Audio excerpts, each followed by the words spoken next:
नारायण स्वामी नारायण स्वामी नारायण नारायण स्वामी नारायण स्वामी नारायण स्वामी नारायण स्वामी नारायण नारायण स्वामी नारायण स्वामी नारायण स्वामी नारायण स्वामी नारायण स्वामी नारायण स्वामी स्वामी नारायण स्वामी नारायण स्वामी नारायण स्वामी नारायण नारायण स्वामी नारायण स्वामी नारायण स्वामी नारायण स्वामी नारायण स्वामी नारायण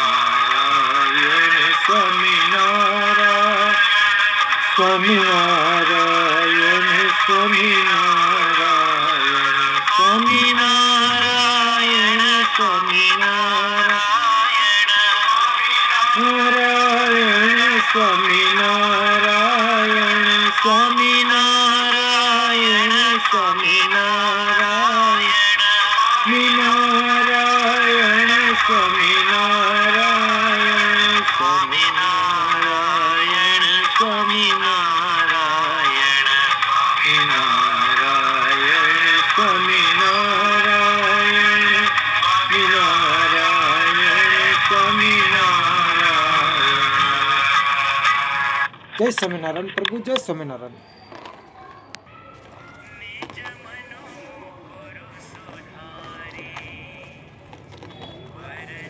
जय स्वामीनारायण प्रभु, जय स्वामीनारायण।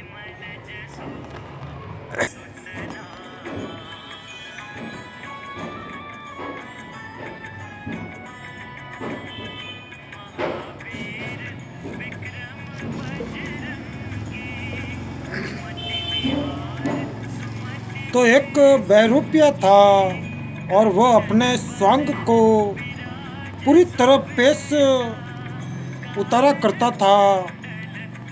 उसमें किंचित मात्र भी कई दोष नहीं आने देता था।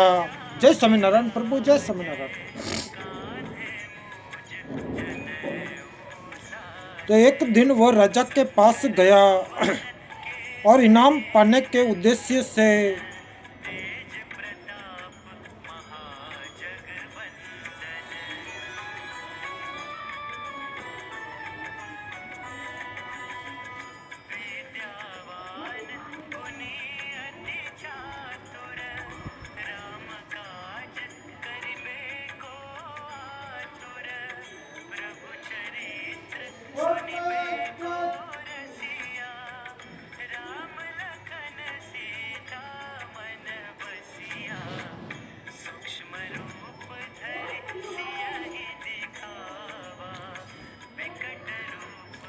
तो वह राजा के पास गया और इनाम पाने के उद्देश्य से। जय स्वामीनारायण प्रभु, जय स्वामीनारायण।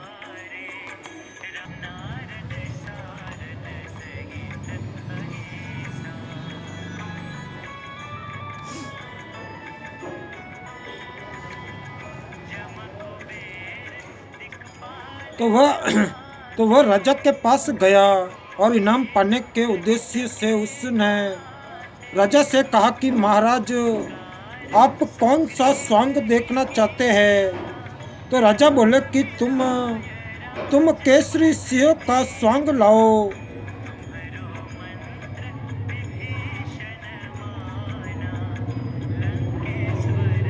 तो बहरूपिया ने निवेदन किया कि सिंह का स्वांग लाने के लिए न कहिए, ये स्वांग बड़ा क्रूर है।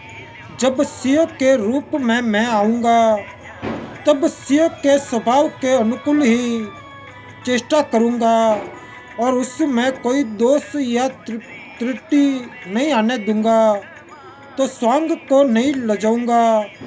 उस समय यदि स्वांग की रक्षा के लिए मुझसे कोई अपराध हो जाए तो उसे आप क्षमा कर देंगे। तो राजा ने कहा कि बहुत अच्छा, स्वांग की रक्षा के लिए तुमसे कोई अपराध नहीं होगा, तो वह सभ्य समझा जाएगा। तुम शेर का स्वांग लाओ। ये बात सारे शहर में फैल गई। इससे शहर के सब लोग सचेत हो गए। दूसरे दिन वह शेर बनकर गरजता दहाड़ता हुआ बाजार को लांग कर राज दरबार में पहुंचा। तो शहर और सभा के सभी लोग चुपचाप स्तब्ध हुए से उसको देखते रहे। किंतु राजा के एक छोटे से लड़के ने मैं राजकुमार हूँ इस अभिमान में आकर शेर की गुदा में एक दातुन घुसा दिया। तब सिंह ने गुहती से, जय स्वामीनारायण प्रभु, जय स्वामीनारायण।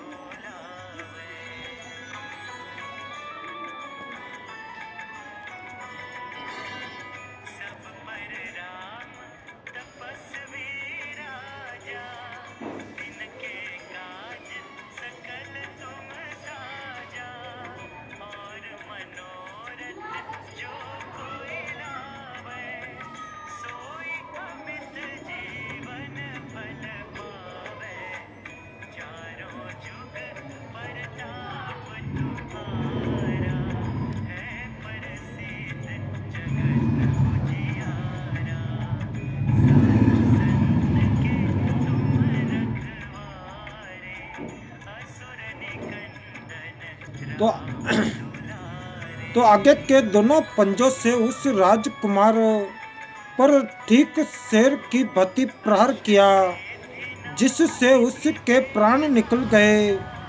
शेर दहाड़ता हुआ वापस लौट गया और राजकुमार की मृत्यु हो जाने से राज परिवार और राजसभा के सदस्यों को बड़ा ही दुख और शोक हुआ। दूसरे दिन वह बहरूपिया भी अपने असली रूप में आया।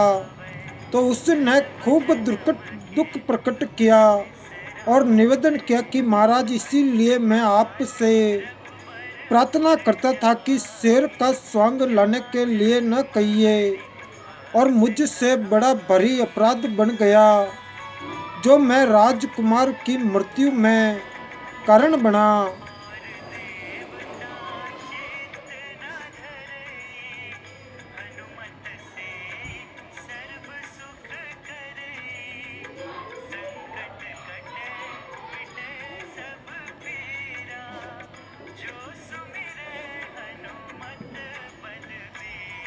अब तो मैं बहरूपिया हूँ। अब आप मेरा चाहे जितना अपमान करें, दंड दे, किंतु उस समय मैं केसरी शेर के स्वांग में था और केसरी सिंह के स्वभाव के अनुसार चेष्टा कर रहा था। आप बतलाइए, यदि कोई केसरी सिंह की गुदा में दातुन घुसा दे तो उसे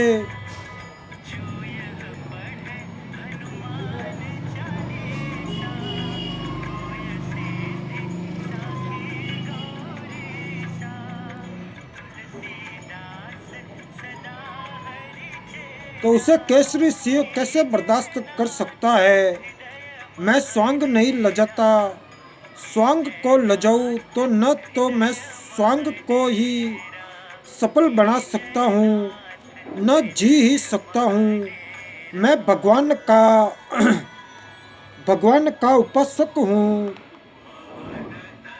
उन्हीं की कृपा से मेरा स्वांग सफल होता है और मुझे उस में विजय प्राप्त होती है। तो राजा ये सब सुन रहे थे, किंतु उनके हृदय में राजकुमार की मृत्यु के कारण बहुत दुख और शोक था, पर वे वचनबद्ध होने के कारण कुछ भी न कर सके। तो बहरूपिया ने पूछा, महाराज, अब दूसरा कौन सा स्वांग लाऊं? इस पर राजकुमार के मरण शोक से दुखित मंत्री ने कहा कि तुम महात्मा सुखदेव जी का स्वांग स्वांग लाओ। जय स्वामीनारायण प्रभु, जय स्वामीनारायण।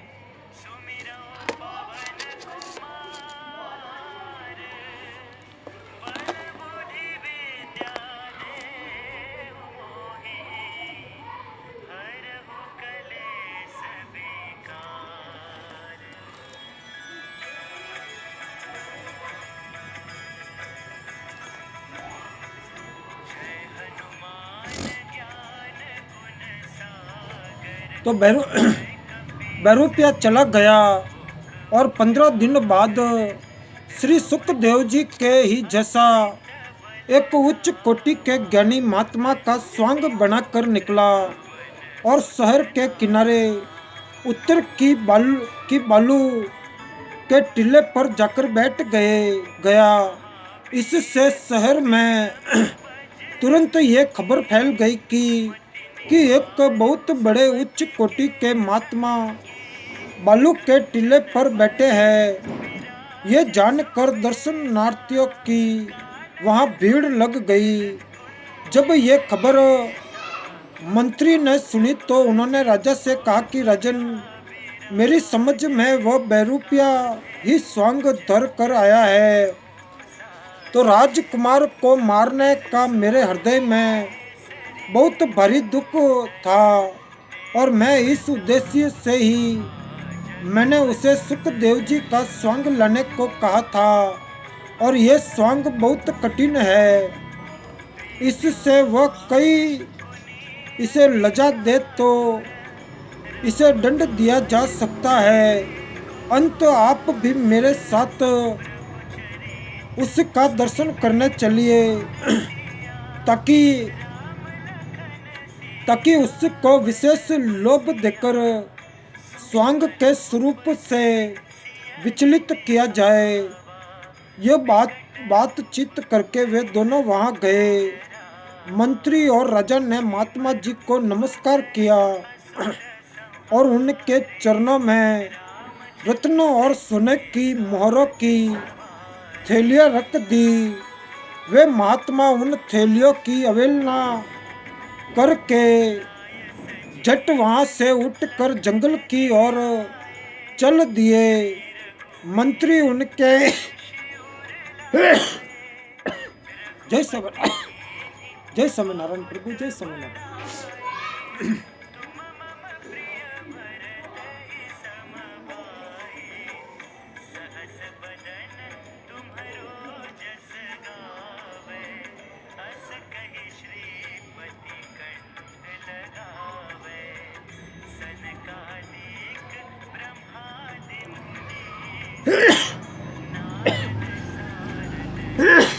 जय स्वामीनारायण प्रभु, जय स्वामीनारायण।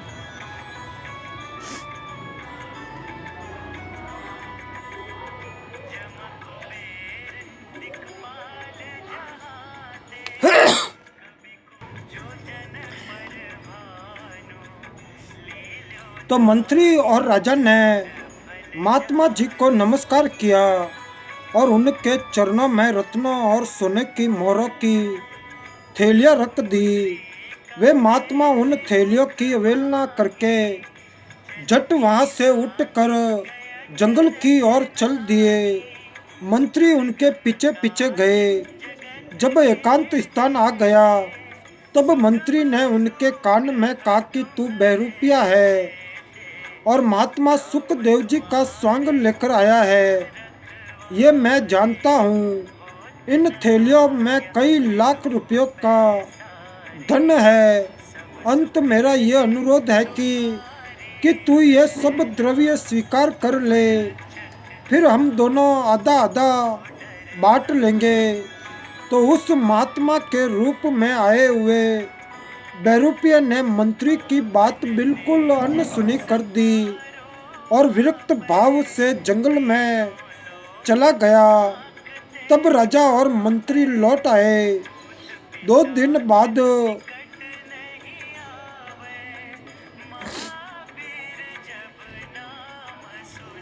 2 दिन बाद फिर वह बहुरूपिया राजभवन में आया और बोला कि महाराज, सुखदेव जी का स्वांग आपको कैसा लगा?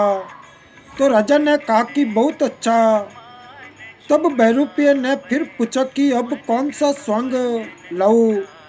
तो वहाँ राजा का भक्त एक नाई था। उसने सोचा कि इसने राजकुमार की हत्या कर दी और ये इसका बड़ा अपराध है, तो इसे विशेष दंड मिलना चाहिए। ये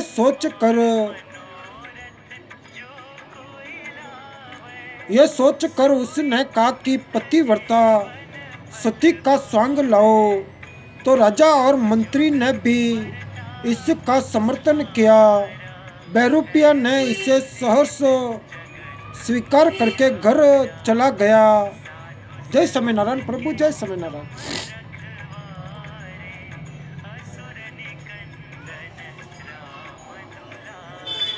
कुछ दिनों बाद उसने देखा कि एक मुर्दा तैरता हुआ नदी के किनारे आ लगा है और वह उसे घर पर ले गया।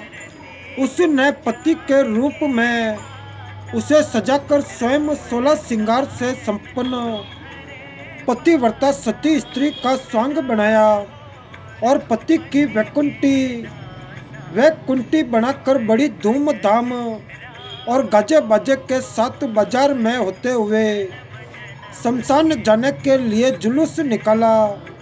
ये खबर तुरंत सारे शहर में फैल गई।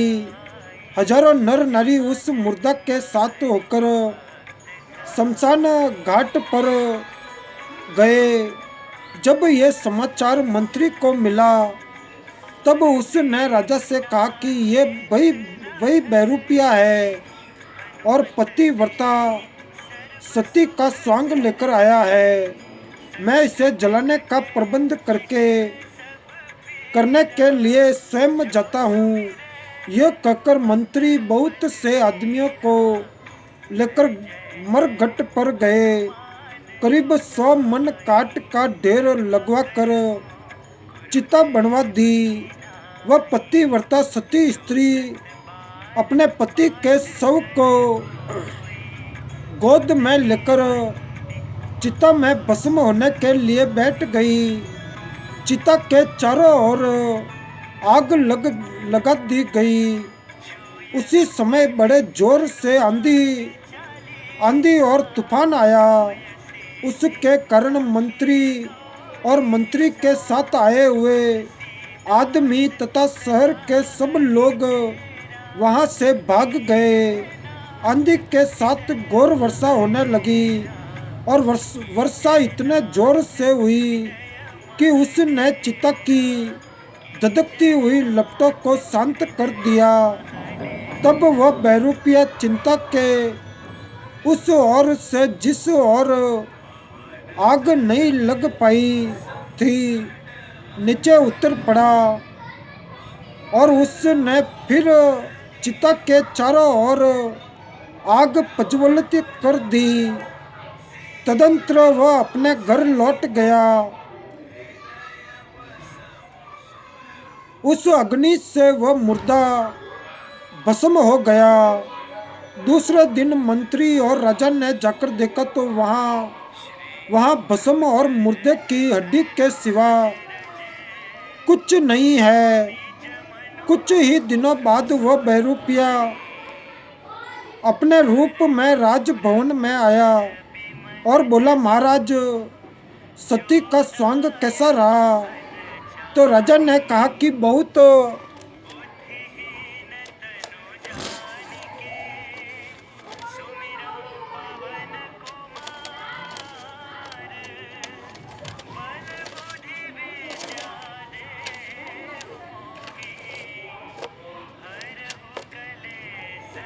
तो अच्छा। राजा ने फिर पूछा कि तुम जीते कैसे रहे? उसने कहा कि महाराज, मैं स्वांग नहीं लजाता, इसीलिए भगवान मेरी रक्षा करते हैं और मैं स्वर्ग में गया। गया था। आपके पिता माँ से भी मिला था। उनके दाढ़ी मूछ नक बड़े बड़े हो रहे थे। मैंने उनसे पूछा था कि आप सब सकुशल है ना, कोई कष्ट तो नहीं है ना, आप आपका क्या क्या संदेश राजा से कहूँ। तो उन्होंने कहा कि यहाँ और सब तो आनंद है, केवल नाई का कष्ट है। एक नाई को यहाँ भेज देना। जय स्वामीनारायण प्रभु, जय स्वामीनारायण।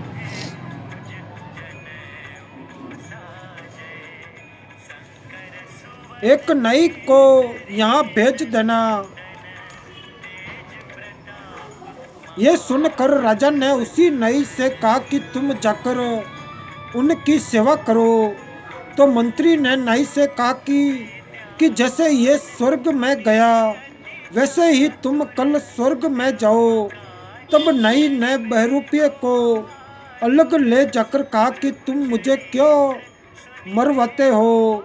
बहरूपिये ने उत्तर दिया कि तुमने ही मेरी अनिष्ट कामना की थी। मेरे विनाश के लिए सती का स्वांग लाने के लिए कहा था, इसीलिए मैं तुमको भेजता हूँ। जो मनुष्य दूसरे के अनिष्ट के लिए चेष्टा करता है उसका अपना ही अनिष्ट होता है। तो नाई ने कहा कि मेरा अपराध क्षमा करो, मैं तुम्हारे शरण हूँ और मुझे इस घोर विपत्ति से बचाओ। जय स्वामीनारायण प्रभु, जय स्वामीनारायण।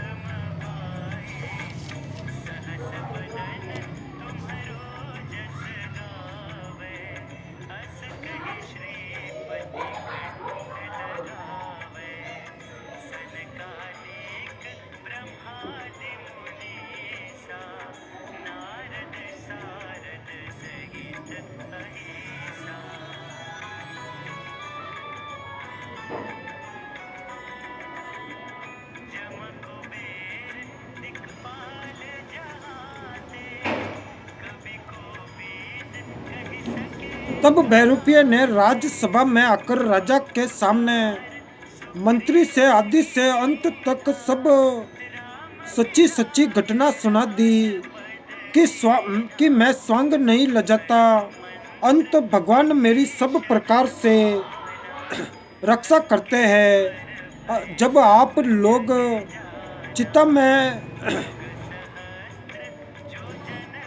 चिता में आग लगाकर आंधी वर्षा के भय के कारण चले आए, तब बड़े जोर से वर्षा हुई जिससे आग शांत हो गई और मैं बच गया।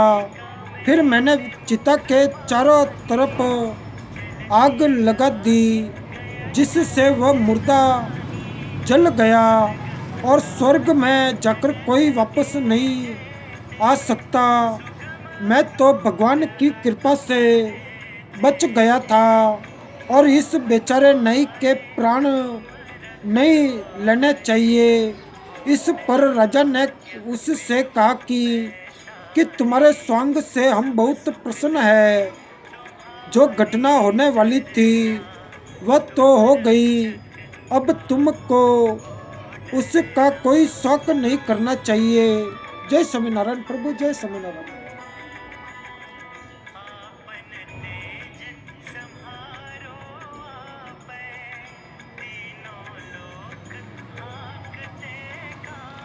यह कहकर राजा ने प्रसन्नता पूर्वक उस बहरूपिये को 1000 रुपये का इनाम दिया। वह इनाम लेकर अपने घर चला गया। इस कहानी से एक तो यह शिक्षा मिलती है कि ब्रह्मचारी ग्रस्त वानप्रस्थ संन्यास जिस किसी आश्रम में और ब्राह्मण क्षत्रिय वैश्य शूद्र जिस किसी वर्ण में मनुष्य हो उसे अपना अपना स्वांग नहीं लजाना चाहिए। जय स्वामीनारायण प्रभु, जय स्वामीनारायण।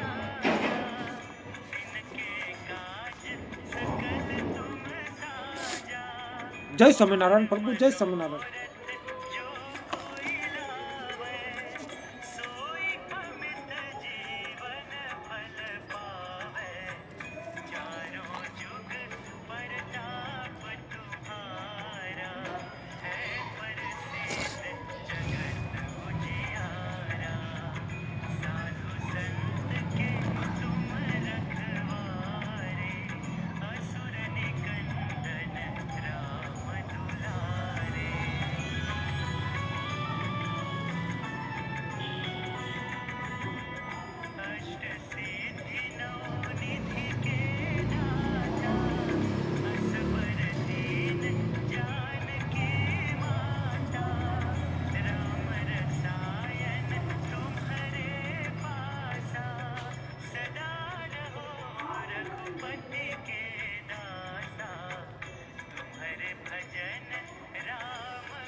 तो मनुष्य हो उसे अपना स्वांग नहीं लजाना चाहिए।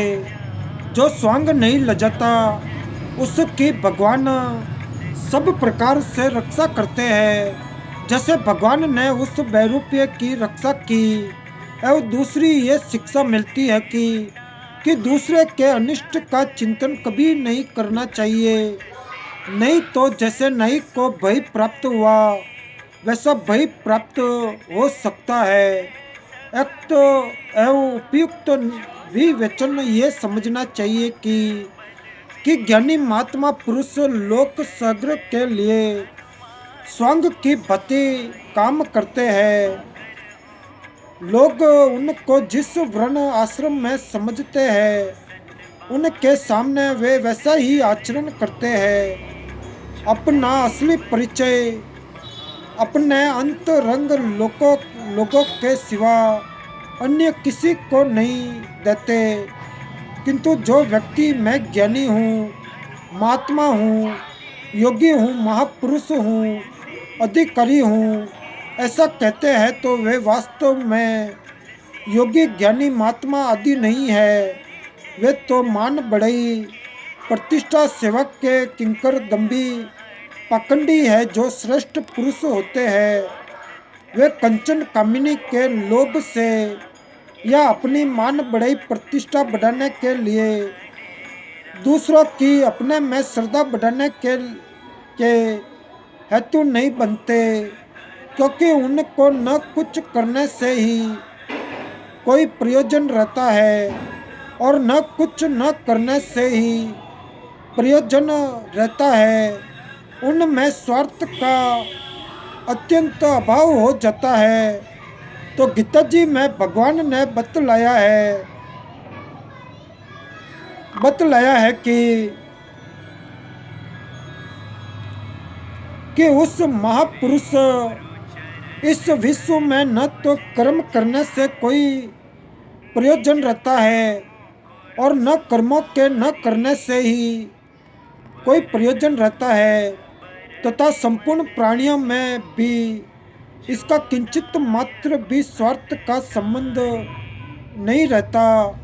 अंत परमात्मा की प्राप्ति के लिए मनुष्य को ज्ञान या भक्ति के साधन द्वारा अहंता ममता का अत्यंत अभाव करना चाहिए। जय स्वामीनारायण प्रभु, जय स्वामीनारायण।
तो भगवत प्राप्ति के अनेक मार्ग है।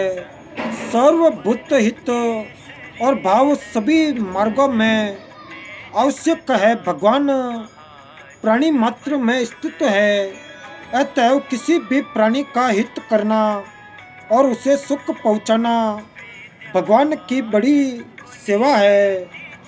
प्राणी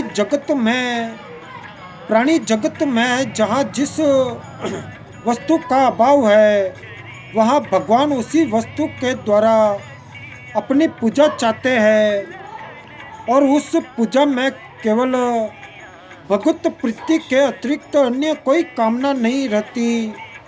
तो उसी निस्वार्थ सेवा से आत्मा का उद्धार या भगवत प्राप्ति अनायास ही हो जाती है। तो श्री तुलसीदास जी ने कहा है कि जिनके हृदय में दूसरों का हित बसता है, उनको जगत में कुछ भी दुर्लभ नहीं है।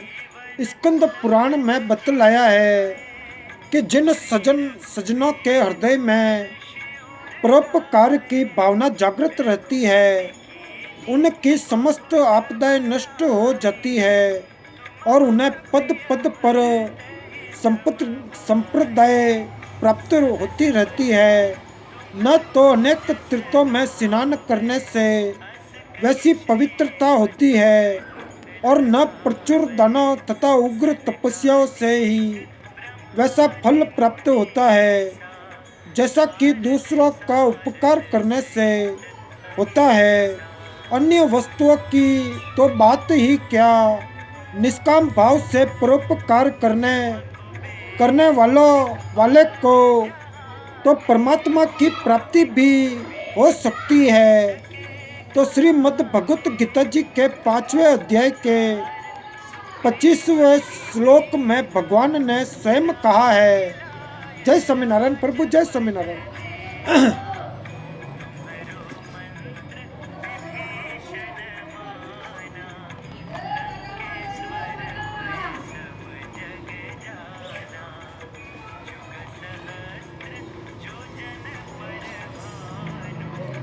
कि जिनके सब पाप नष्ट हो गए हैं और जिनके सब संशय ज्ञान के द्वारा निवृत्त हो गए हैं, जो संपूर्ण प्राणियों के हित में रत है और जिनका वश में किया हुआ मन निश्चल भाव से परमात्मा में स्थित है, वे ब्रह्मवेत्ता पुरुष शांत ब्रह्म को प्राप्त होते हैं। इससे ये सिद्ध होता है कि उपयुक्त लक्षणों से युक्त पाप रहित ऋषि जन सारे भूतों के हित में रत रहने के प्रभाव से निर्वाण ब्रह्म को प्राप्त हो जाते हैं। इसीलिए मनुष्य को उचित है कि स्वार्थ का सर्वथा परित्याग करके अपने तन मन धन से दुखी अनाथ और आतुर प्राणियों की सेवा करे, अर्थात अपने तन मन धन को अभावग्रस्त दुखी प्राणियों के दुख नाश और हित साधन में ही लगा दे। जिन महानुभावों का ये उद्देश्य है कि मेरा जीवन और सर्वस्व दिन दुखी अनाथ आतुरों के लिए ही है, उन्हीं का जीवन धन्य है। तो इस विषय पर एक सुंदर कहानी है। जय स्वामीनारायण प्रभु, जय स्वामीनारायण।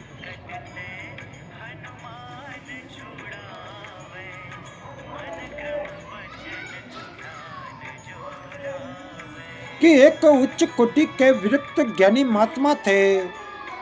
उनमें गीता जी के उपयुक्त श्लोक के सारे लक्षण वर्तमान थे। उन समदर्शी महात्मा जी के सत्संग में बड़े से बड़े राजा महाराजा से लेकर गरीब से गरीब मनुष्य तक भी आया करते थे। तो महात्मा जी आने वाले सत्संगियों को इसी श्लोक के आधार पर उपदेश दिया करते थे। उनका प्रधान कथन ये होता था कि निष्काम भाव से दुखी आतुर प्राणियों को सुख पहुंचाने से परमात्मा मिलते हैं। तो एक दिन की बात है कि उस नगर के राजा उन महात्मा जी के पास आए। राजा ने महात्मा जी के चरणों में अभिवादन करके पूछा, क्या क्या इस युग में भी भगवत प्राप्ति हो सकती है, और यदि हो सकती है तो उसका सरल उपाय क्या है। तो महात्मा जी ने उत्तर दिया कि परमात्मा तो प्राणी मात्र के हृदय में अवस्थित है। अंत संपूर्ण प्राणी मात्र की निष्काम भाव से तत्परता पूर्वक सेवा करने पर परमात्मा की प्राप्ति हो सकती है। तो प्राणियों में भी जो दुखी, अनाथ और आतुर हो, उनकी सेवा करने से और भी शीघ्र कल्याण हो सकता है। इस उपदेश को सुनकर राजा अपने स्थान पर लौट गए और उसी दिन से वे अपने तन मन धन द्वारा, जय स्वामीनारायण प्रभु, जय स्वामीनारायण।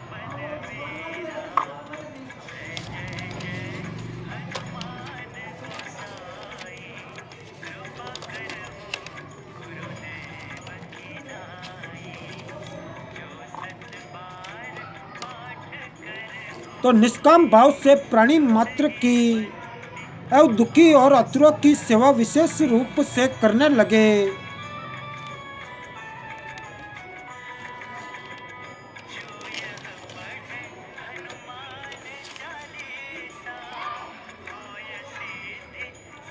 तो एक वर्ष बीतने पर राजा ने एक दिन महात्मा जी के पास जाकर कहा कि मुझे आपके आज्ञा अनुसार अनुष्ठान करते साल भर हो गया, किंतु अभी तक परमात्मा की प्राप्ति नहीं हुई। तो महात्मा जी बोले कि राजन, धैर्य रखो और निष्काम भाव पूर्वक दुखियों की सेवा उत्साह के साथ विशेष रूप से करते रहो। करते करते तुम्हारा अंतःकरण शुद्ध होकर परमात्मा की प्राप्ति हो जाएगी।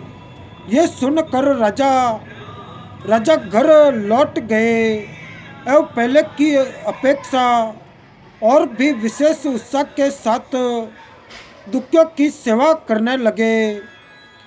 इस प्रकार करते फिर एक वर्ष व्यतीत हो गया, परंतु परमात्मा की प्राप्ति नहीं हुई। तब राजा ने पूर्ण महात्मा जी के पास जाकर प्रार्थना की कि महाराज, आपके आज्ञा अनुसार सेवा के अनुष्ठान का कार्य चालू है और मैंने आपके आदेश अनुसार अपना तन मन धन सब कुछ सेवा में लगा रखा है। अब तक राज्य की अधिकांश धनराशि परोपकार के कार्यों में खर्च हो चुकी है, फिर भी परमात्मा की प्राप्ति होने का मुझे कोई भी लक्षण नहीं दिखलाई पड़ता।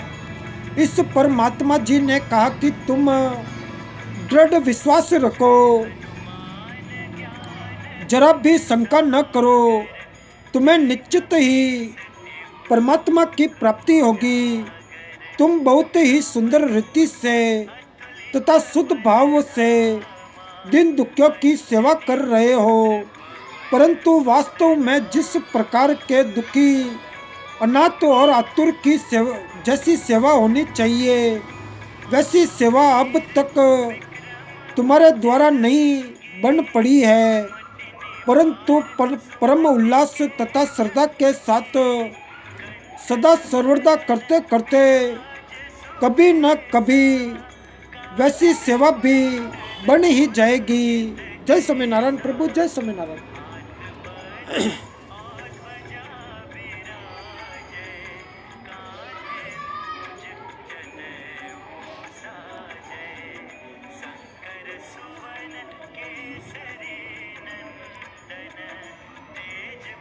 परंतु परम उल्लास तथा श्रद्धा के साथ सदा सर्वदा करते करते कभी न कभी वैसी सेवा भी बन ही जाएगी। अंत तुम वश में किए हुए मन बुद्धि और इंद्रियों को निस्वार्थ भाव से केवल भगवत प्रीत दुखियों की सेवा में भली भांति लगा दो।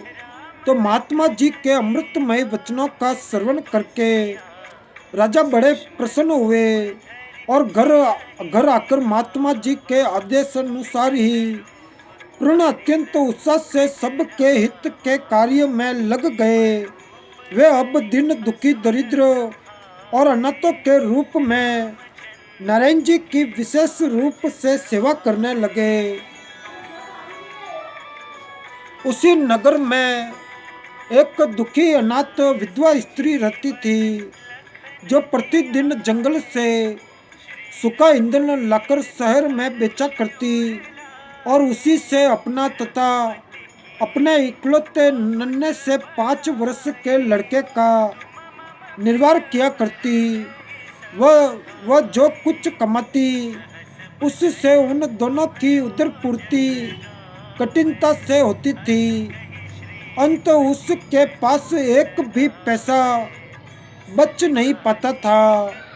एक दिन जब वह लड़के को साथ लिए ईंधन लाने जंगल को जा रही थी तब उस बालक ने रास्ते में एक धनी लड़के को लट्टू फिर की आदि खिलौने से खेलते देखा। उसे देखकर उस बालक ने अपनी माँ से लट्टू फिर की आदि ला देने को कहा। बच्चे की बात सुनकर माता बोली, बेटा मैं गरीब हूँ और मेरे पास पैसे कहाँ। मैं तो लकड़ी बेचकर जो पैसे लाती हूँ उससे पेट ही कठिनता से भर पाता है, फिर खिलौने कहाँ से खरीदूँ। तो निर्दोष लड़का धनी और गरीब का भेद समझता नहीं था। उसे तो खिलौने का आग्रह था। वह रोने लगा और वही लौट गया तो माता किसी तरह उठाकर उसे घर लाई। उसने लड़के को बहुत कुछ समझाया पर लड़के ने एक भी न सुनी।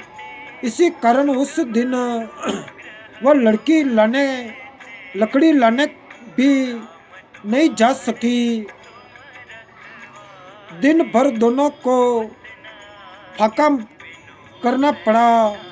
बच्चे ने अपना हट नहीं छोड़ा, वह रोता ही रहा। उसके दुख से दुखी होकर माँ भी रोती रही। उसके पास पैसा तो था नहीं कि वह बच्चे का हट पूरा कर सकती। अर्धरात्रि का समय था, निस्तंभ रात्रि थी। सब सो रहे थे परंतु झोपड़ी के कोने में गरीब माँ पुत्र रो रहे थे। लड़के की रोने की आवाज़ तीव्र थी। महल समीप ही था। महल में सोए राजा के कानों में रोने की ध्वनि पहुंची तो करुणापूर्ण रुदन की ध्वनि से राजा चौंक पड़े और उठकर इधर उधर देखने लगे। तो राजा ने कोतवाल को बुलाकर कहा कि देखो, किसी दुखी आतुर व्यक्ति के रोने की आवाज आ रही है। तुम शीघ्र जाओ और उसे आश्वासन देकर मेरे पास आओ। कोतवाल तुरंत उसके पास पहुंच गया और उससे बोला कि चलो महाराज साहब तुमको बुला रहे हैं। बेचारे ईंधन बेचने वाली स्त्री कोतवाल को देखते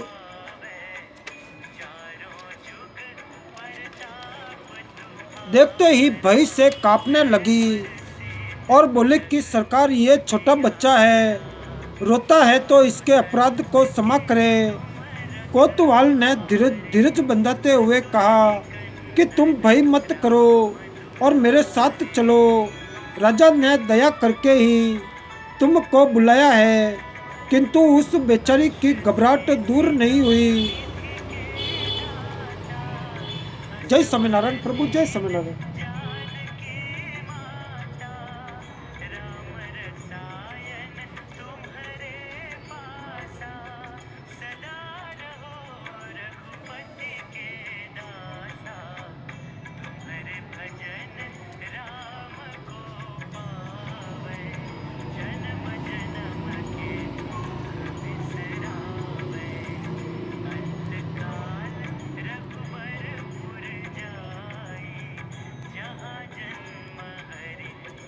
किंतु उस बेचारी की घबराहट दूर नहीं हुई। उसने सोचा कि बच्चे के रोने से राजा की नींद टूट गई है, इसीलिए वे दंड देंगे। पर उपाय ही क्या, जब वे बुला रहे हैं तो जाना ही पड़ेगा। और वो राजा के पास जाने लगी। कोतवाल के वचनों से उस स्त्री का रोना तो बंद हो गया, परंतु भय के मारे उसका शरीर कांप रहा था और लड़का रोता हुआ उसके पीछे पीछे चला जा रहा था। कोतवाल के साथ दोनों राजमहल में पहुंचे। राजा ने इस करुणा युक्त दृश्य को देखकर उस भयभीत स्त्री को आश्वासन देते हुए कहा कि बेटी डर मत, बता ये बच्चा किस लिए रो रहा है, मैं इसका कारण जानना चाहता हूँ। इस पर उस स्त्री ने सारी बात जो कि जो बतला दी। वह बोली, महाराज मैं जंगल से सूखी लकड़ियाँ लाकर बेचा करती हूँ और उसी से अपना और इसका पेट भरती हूँ। आज मैं जब लकड़ी लाने जंगल को जा रही थी,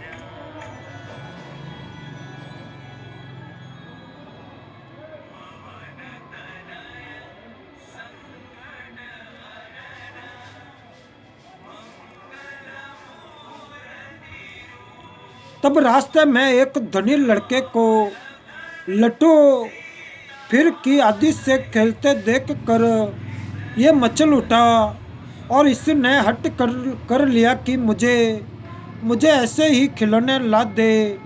इसी कारण ये रोने लगा और इसी से मैं आज लकड़ी लाने भी न जा सकी, जिसके कारण ये भूख से भी व्याकुल है। आधी रात बीत गई और ये मानता नहीं, बराबर रो ही रहा है। मैंने बहुत प्रयत्न किया कि ये न रोए, पर छोटा बच्चा है ना, बेसमझ है, क्या किया जाए।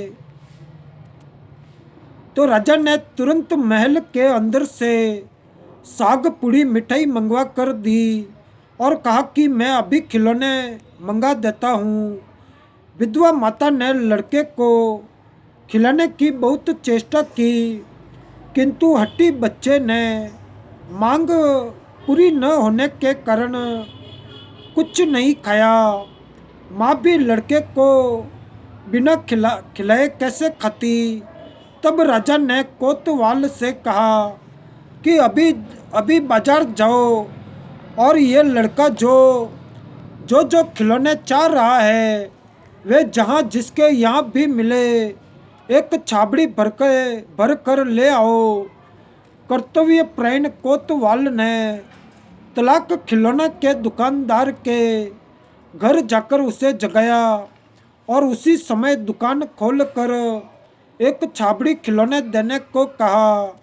तो राजा की आज्ञा थी। उसने तुरंत एक छबड़ी खिलौने दे दिए।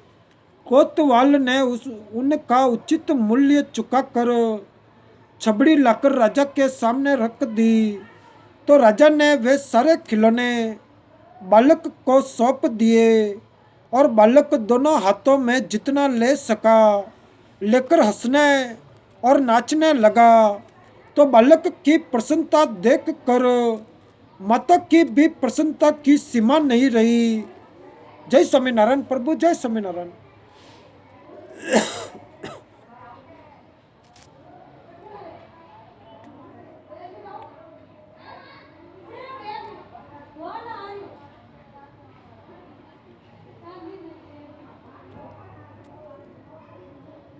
तो तदंतर राजा ने उन दोनों को यथेष्ट भोजन करवा कर तृप्त किया तथा बचे हुए खिलौने और भोजन उस बच्चे की माँ को सौंप दिए। माता और पुत्र दोनों अत्यंत प्रसन्नचित्त हो अपनी झोपड़ी में लौट गए। तो राजा की अनुमति पाकर कोतवाल भी अपने स्थान को लौट गया। उसी समय राजा को उस विज्ञानानंद धन परमात्मा के स्वरूप की प्राप्ति हो गई तथा उनके आनंद और शांति की सीमा नहीं रही। प्राप्त काल होते ही राजा महात्मा जी के पास गए और दंडवत प्रणाम करके अपनी सारी घटना अधोपरांत उन्हें कह सुनाई। तब महात्मा जी बोले कि राजन, तुमने बहुत बहुत तेरे लोगों की सेवा की है और परोपकार के निमित्त बहुत सा धन खर्च किया, किंतु जैसी सेवा आज हुई है वैसी इसके पहले नहीं हुई थी। तो महात्मा जी के वचन सुनकर राजा अत्यंत प्रसन्न हुए और फिर अपने घर पर चले आए। तो जिस समय राजा अपनी घटना सुना रहे थे उस समय वहाँ महात्मा जी की सेवा में शहर से दो कोस दूर रहने वाला एक नितांत निर्धन देहाती खोमचे वाला भी बैठा था। उसने इस घटना को बड़े चाव से सुना और महात्मा जी से कहा कि महाराज, क्या मुझ जैसे गरीब आदमी को भी भगवान मिल सकते हैं? तो महात्मा जी बोले कि क्या नहीं मिल सकते। भगवान के यहाँ गरीब और धनी का भेद थोड़े ही है, वे तो भाव के भूखे हैं। जय स्वामीनारायण प्रभु, जय स्वामीनारायण।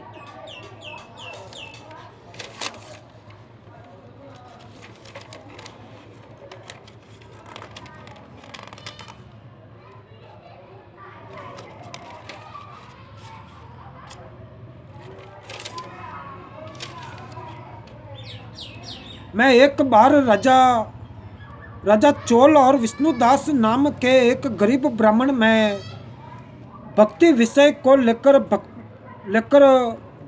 भगवत दर्शन के लिए पर इस पर होड़ लग गई थी, जिसमें अंत में उस गरीब विष्णुदास की ही विजय हुई और उस गरीब ब्राह्मण को ही भगवान ने पहले दर्शन दिए। ये सुनकर खोमचे वालों ने पूछा, महाराज जी, वह राजा चोल कौन था और गरीब विष्णुदास कौन था और उनमें पर इस पर किस प्रकार होड़ लगी थी तथा उस गरीब ब्राह्मण को भगवान ने राजा से पहले किस तरह दर्शन दिए थे? कृपया वह सब कथा मुझे विस्तार से सुनाइए। जय स्वामीनारायण प्रभु, जय स्वामीनारायण।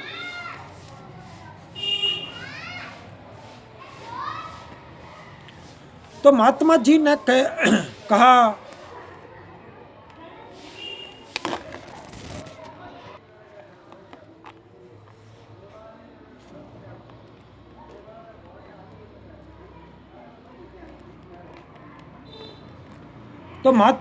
कहा, कि पहले कांचीपुरी में चोल नामक एक चक्रवर्ती राजा हो गए हैं। उनके अधीन जितने देश थे वे भी चोल नाम से ही विख्यात हुए। तो राजा चोल जब इस भूमंडल का शासन करते थे। जय स्वामीनारायण प्रभु, जय स्वामीनारायण।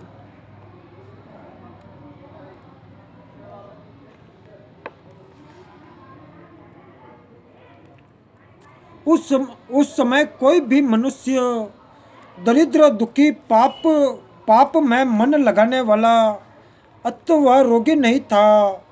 उन्होंने इतने यज्ञ किए थे कि जिनकी कोई गणना नहीं हो सकती। एक समय की बात है कि राजा चोल अनंत शयन नामक तीर्थ में गए, जहाँ जगदीश्वर श्री विष्णु जी शेष शाही के रूप में विराज रहे थे। वहाँ भगवान विष्णु जी के उस दिव्य विग्रह की राजा ने विधि पूर्वक पूजा की। तो उन्होंने स्वर्ण के बने हुए फूलों तथा मणि मोतियों से भगवान का पूजन करके उनको साष्टांग प्रणाम किया। प्रणाम करके जो ही वे बैठे। उसी समय कांची नगरी के निवासी ब्राह्मण विष्णुदास भगवान की पूजा के लिए हाथ में तुलसी दल और जल लिए वहां आए। उन उन ब्रह्मासी ने विष्णु सूक्त का पाठ करते हुए देव देव भगवान को स्नान कराया और तुलसी की मंजरी तथा पत्तों से उनकी विधिवत पूजा की। तो राजा चोल ने पहले तो रत्नों से भगवान की पूजा की थी, वह सब तुलसी पत्तों से ढक गई। यह देखकर राजा कुपित होकर बोले कि विष्णुदास, मैंने मणियों तथा सुवर्ण से भगवान की पूजा की थी, वह कितनी शोभा पा रही थी, किंतु तुमने तुलसी पत्र चढ़ाकर सब ढक दी। बताओ ऐसा क्यों किया? मालूम होता है कि तुम बड़े मूर्ख हो और भगवान विष्णु जी की भक्ति को बिल्कुल नहीं जानते। तभी तो तुम अत्यंत सुंदर सजी सजाई पूजा को पत्तों से ढके जा रहे हो। तुम्हारे इस बर्ताव से मुझे बड़ा आश्चर्य हो रहा है।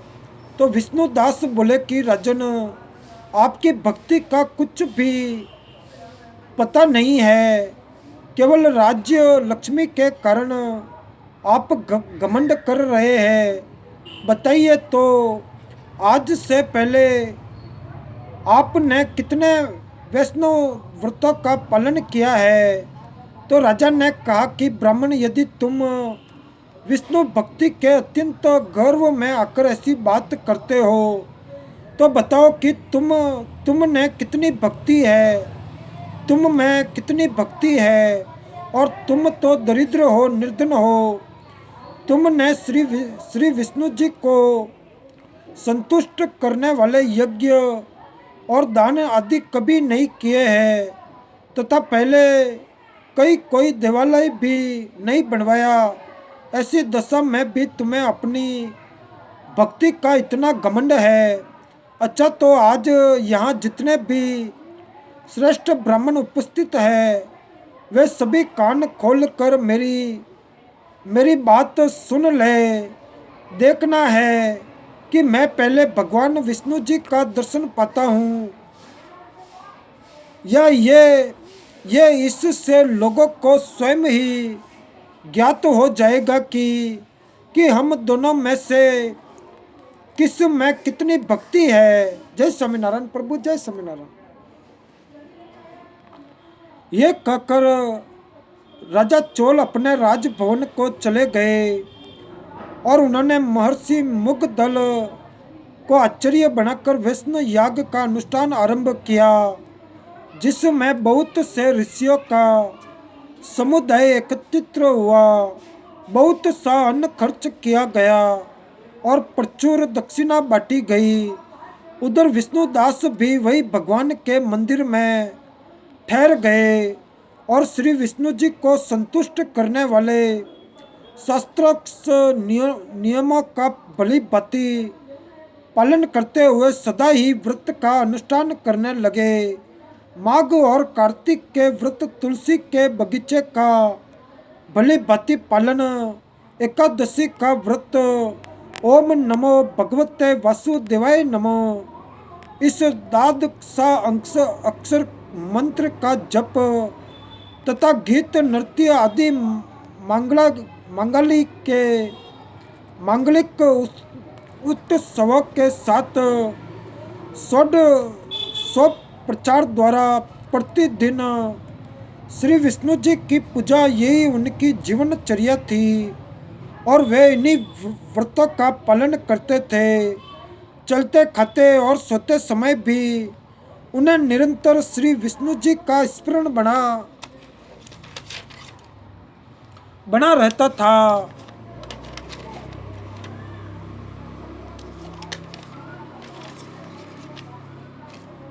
वे समदर्शी थे और संपूर्ण प्राणियों में भगवान श्री विष्णु जी को स्थित देखते थे।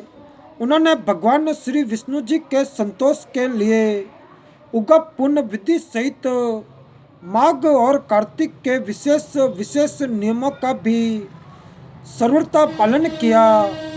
इस प्रकार राजा चोल और विष्णुदास दोनों ही होड़ लगाकर भगवान श्री विष्णु जी की आराधना करने लगे। दोनों ही अपने अपने व्रत में स्थिर रहते थे और दोनों ही इंद्रिया और कर्म भगवान में ही केंद्रित थे। एक दिन की बात है कि विष्णुदास ने नृत्य कर्म करने के पश्चात भोजन तैयार किया, किंतु उसे किसी ने चुरा लिया और चुराने वाले को किसी ने नहीं देखा।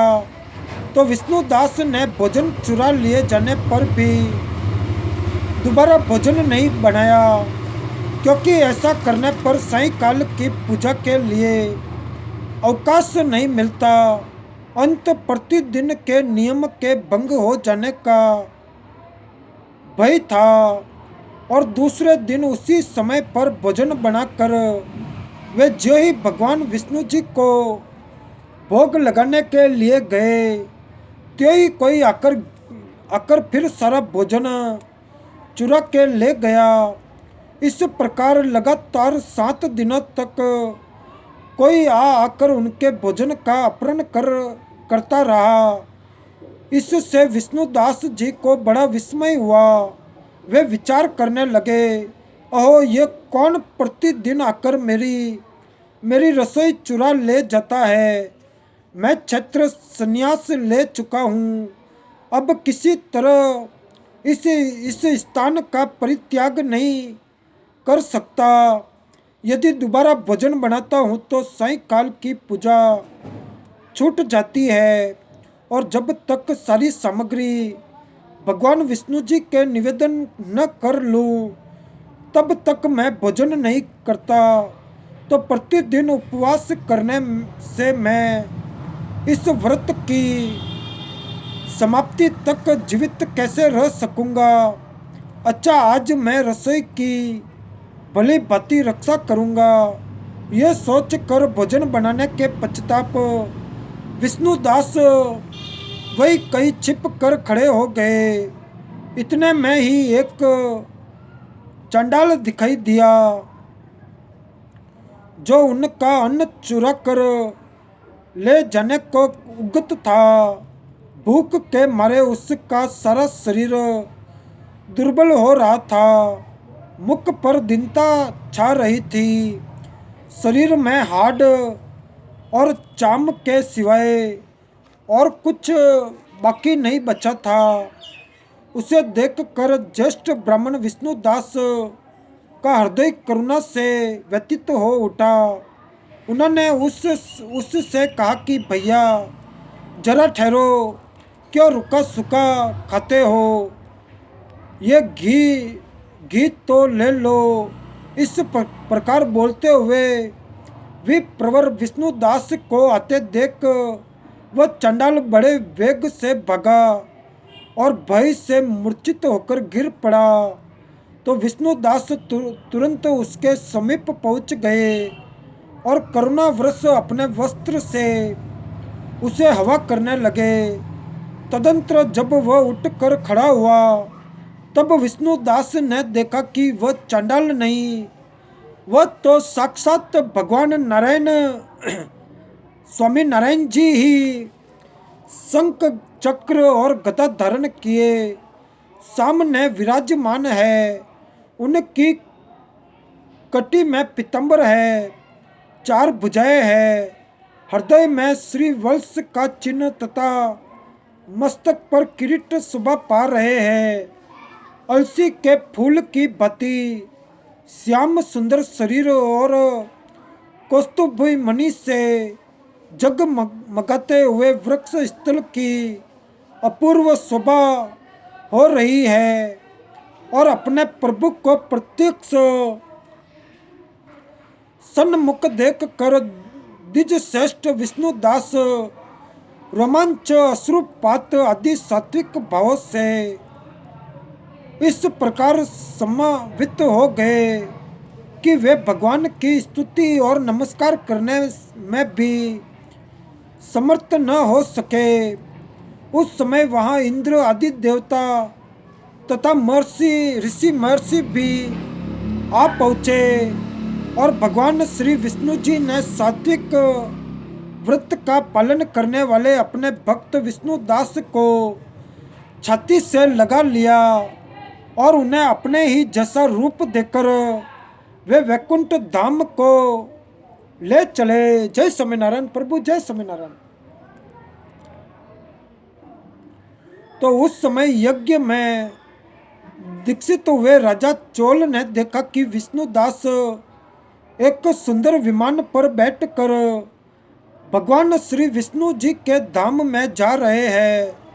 तो राजा ने तुरंत ही अपने गुरु महर्षि मुद्गल को बुलाकर कहा कि जिसके साथ होड़ लगाने के कारण मैंने ये यज्ञ दान आदि कर्म का अनुष्ठान किया है, वह ब्राह्मण आज भगवान श्री विष्णु जी का रूप धारण करके मुझसे पहले ही वैकुंठ धाम में जा रहा है। तो मैंने इस वैष्णव याग में भली भांति दीक्षित होकर अग्नि में हवन किया और दान आदि के द्वारा ब्राह्मणों का मनोरथ पूर्ण किया। तथापि अभी तक भगवान मुझ पर प्रसन्न नहीं हुए और इस ब्राह्मण को केवल भक्ति के ही कारण श्री हरि ने प्रत्यक्ष दर्शन दिया है। अंत जान पड़ता है कि भगवान विष्णु जी केवल दान और यज्ञ से प्रसन्न नहीं होते, उन प्रभु का दर्शन कराने में भक्ति ही प्रधान कारण है। तो राजा चोल बचपन से ही यज्ञ की दीक्षा लेकर उसी में संलग्न रहते थे, इसीलिए उन्हें कोई पुत्र नहीं हुआ था। अंत उन्होंने अपने भांजे को राज सिंहासन पर अभिषिक्त कर दिया। तत्पश्चात वे यज्ञशाला में गए और यज्ञ कुंड के सामने खड़े होकर श्री विष्णु जी को संबोधित करते हुए 3 बार उच्च स्वर से निम्नलिखित वचन बोले, और भगवान विष्णु जी आप मुझे मन वाणी और शरीर और क्रिया द्वारा निश्चल भक्ति दीजिए। यह कहकर वे सब के देखते देखते अग्नि में कूद पड़े। तो राजा जो ही अग्नि कुंड में कूदे त्यों ही भक्त वत्सल भगवान श्री विष्णु जी प्रकट हो गए और उन्होंने राजा को छाती से लगाकर एक श्रेष्ठ विमान पर बिठाया। फिर उसे अपने ही समान रूप देकर उन देवेश्वर ने देवताओं सहित वैकुंठ धाम को प्रस्थान किया। कथा सुनकर खोमचे वाले के चित्त में बड़ी प्रसन्नता हुई और उसने उत्साहपूर्वक महात्मा जी से पूछा कि मुझ जैसे अकिंचन को शीघ्र से शीघ्र भगवान कैसे मिल सकते हैं। तो महात्मा जी बोले कि तू सब प्राणियों में परमात्मा को व्यापक देख कर अपने कर्मों के द्वारा उनकी सेवा किया कर, जैसा कि गीता जी में भगवान श्री कृष्ण जी ने बतलाया है कि जिस परमेश्वर से संपूर्ण प्राणियों की उत्पत्ति हुई है और जिससे ये समस्त जगत व्याप्त है, उस परमेश्वर की अपने स्वाभाविक कर्मों द्वारा पूजा करके मनुष्य परम सिद्धि परमात्मा को प्राप्त हो जाता है। तो महात्मा जी का आदेश पाकर खोमचे वाले अपने गांव को लौट गया और उनके आदेशानुसार साधन करने लगा। वह खोमचे से नित्य 2 रुपये कमाता था, जिनमें से 1.5 रुपये में तो अपना और अपने कुटुंब का भरण पोषण कर लेता। शेष 8 आने बचते उनको दुखी अनाथ असहाय आतुर और भूखे प्राणियों की सेवा में लगा देता था। इस प्रकार सेवा करते उसे 3 वर्ष बीत गए, पर भगवत प्राप्ति कोई भी चिन्ह न देख कर वह एक दिन पूर्ण महात्मा जी के पास आकर कहने लगे कि महात्मा जी, महाराज जी, मैं नृत्य 2 रुपये कमाता हूँ। डैड मैं अपना भरण पोषण करके 8 आने दुखियों की सेवा में लगाता हूँ, परंतु अभी तक भगवान की प्राप्ति का कोई पूर्व लक्षण भी मुझ में नहीं दिखता। आप ही बतलाइए कि मैं क्या करूँ जिससे जिससे शीघ्र से शीघ्र भगवान की प्राप्ति हो जाए। तो महात्मा जी बोले कि तू जो करता है सो ठीक ही करता है, और भी उत्साह तथा उल्लास के साथ एवं विश्वास पूर्वक गरीब, दीन, दुखी, आतुर, दरिद्र रूप नारायण जी की सेवा विशेष रूप से करता रहे। इस पर खोमचे वाला बहुत अच्छा कहकर अपने घर लौट गया और महात्मा जी के आदेशानुसार पूर्ण विशेष उत्साह पूर्वक दुखियों की सेवा करने लगा। उसी शहर में झोपड़ी बांध कर एक लकड़ी बेचने वाला रहता था। वह जंगल से सूखी लकड़ी लाकर उसे बेचकर बड़ी कठिनता से अपनी उदर पूर्ति करता था। एक दिन की बात है कि जंगल में उसे समीप में लकड़ियां नहीं प्राप्त हुई, तो वह कुछ दूर चला गया, जिससे उसे लौटने में विलंब हो गया। जब वह लकड़ियां लेकर वापस आया तब दिन के 12 बज गए और ग्रीष्म काल की घड़ी धूप के कारण वह पसीने से तर हो गया। वह अभी शहर से 1 मील दूर पर था। तब उसका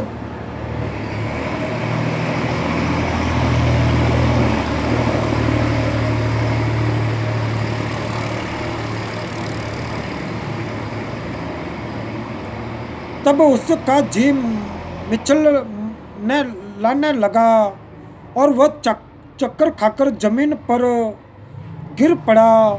लकड़ियों का गट्टर उसके सिर से एक किनारे गिर गया और वह बेहोश हो गया।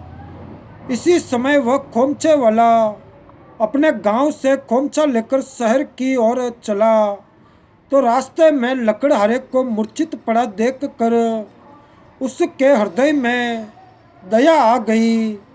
खोमचे वाले के पास उबले हुए चने और जल पर्याप्त था ही। उसने तुरंत एक चुल्लू जल लेकर उसके मुख पर छिड़का। कुछ जल उसके मुख में डाल दिया और कपड़े के पल्ले से उसे हवा करने लगा, जिससे लकड़हारे को कुछ होश हुआ और उसने आंखें खोली।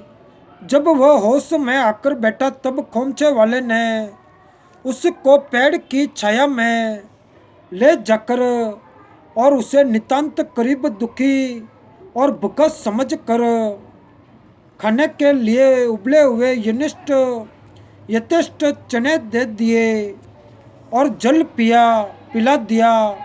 जय स्वामीनारायण प्रभु, जय स्वामीनारायण।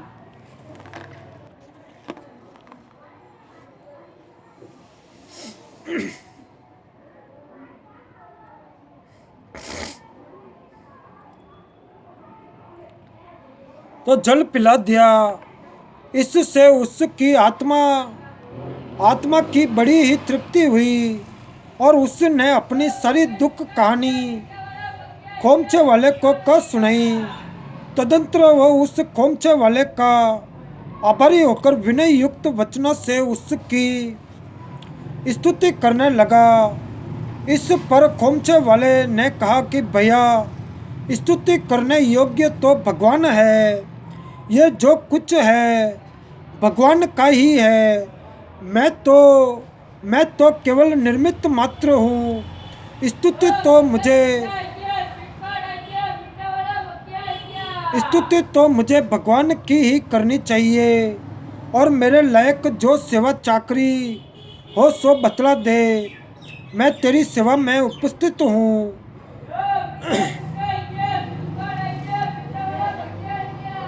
तो लकड़हारे ने कहा कि अब मैं सबल हो गया हूँ, मुझे कोई तकलीफ नहीं है, और ये लकड़ी का बोझ मेरे सिर पर उठा दो जिससे मैं शहर को चला जाऊँ। तो खोमचे वाले ने उसका गट्ठर सिर पर उठा दिया और वह शहर की ओर चल पड़ा। इसके पश्चात जो ही खोमचे वाला अपना खोमचा और जल पात्र लेकर शहर की ओर चलने को उद्यत हुआ कि भगवान प्रकट हो गए। जय स्वामीनारायण प्रभु, जय स्वामीनारायण।